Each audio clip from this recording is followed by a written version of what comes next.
कथारे अच्छी तुलसी दुई पत्रु बासे मुद्रार दुई पट पार्श्व जदि आपन किए जदि खराब कथा कहते ना कि आपन जदि खराब भावुं जदि आपन सेटा भल नजर नेबे तेबे सेटा खराब कथा भी आपन को भल लगे।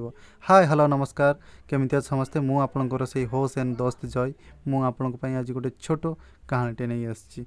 कहानीटी हूँ जड़े धनी व्यक्ति ट्रेन में सफर करुले जाऊे से ट्रेन में जड़े भिक मागुले व्यक्ति जनक धनी व्यक्ति पाखक आसी देखी कहले बाबू किसी मिल।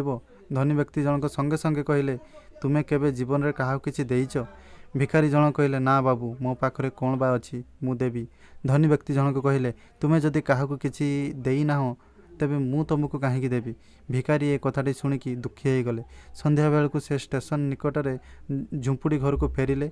से राति शोवा चेष्टा कला किंतु राति निद है नहीं। सकाळ उठी स्टेशन बाहर को गला देखला बगीचारे सुंदर सुंदर बहुत सारा फूल फुटी। किछि फूल तोली आनला एवं यात्री मानकु देला। फूल बदल रे जे जहा ताकू आदर देला से ताकू संतुष्ट भावी ताकू रखी दिए। यात्री माने भी बहुत खुशी हुअंती एवं अन्य दिन अपेक्षा तार पैसा मध्य बढ़िया को लागिला। मने मने से धनी व्यक्ति को बहुत धन्यवाद देला। किछि दिन पर से भिखारीटी धनी व्यक्ति सह पुणी भेट हो गला। ट्रेन रे संगे संगे फूलटी बढ़ाई देले।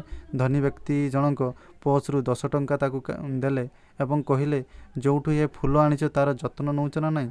भिखारी जनक उत्तर देला मु तो से कथा आदौ भाविनी। धनी व्यक्ति जनक कहले कर्म करवा शिख।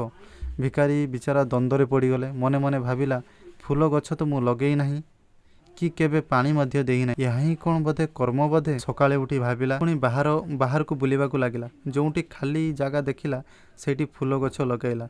एमिति हो हो सारा स्टेशन आखपाख सुंदर देखागला।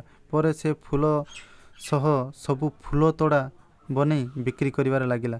धनी व्यक्ति जनक से ट्रेन में जाउथले एवं तांको सामनारे सूट बूट पिंधि एक व्यक्ति बसीथिले। सूट बूट व्यक्ति जनक से धनी व्यक्ति पचारा मते चिन्हि पारिले।